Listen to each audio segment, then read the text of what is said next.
word of God wants us to be self-centered, but the self, the higher self, the ego, the khudi, the ana, just as the Upanishads, one verse of the Upanishads translated into English is, man in his ignorance identifies himself with the material sheaths which encompasses real self.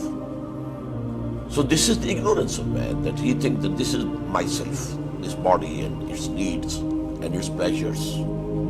And he just forgets that his real self is within that.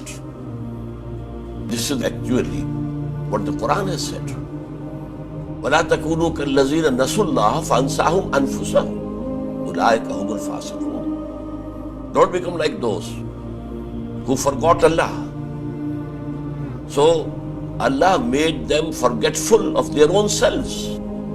Now the self here doesn't mean body and its requirements. Nobody is oblivious of his body and his requirements.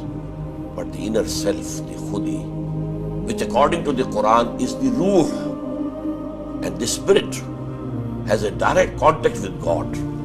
It has come from God and it will return to God. Inna lillahi wa inna ilayhi raji'un.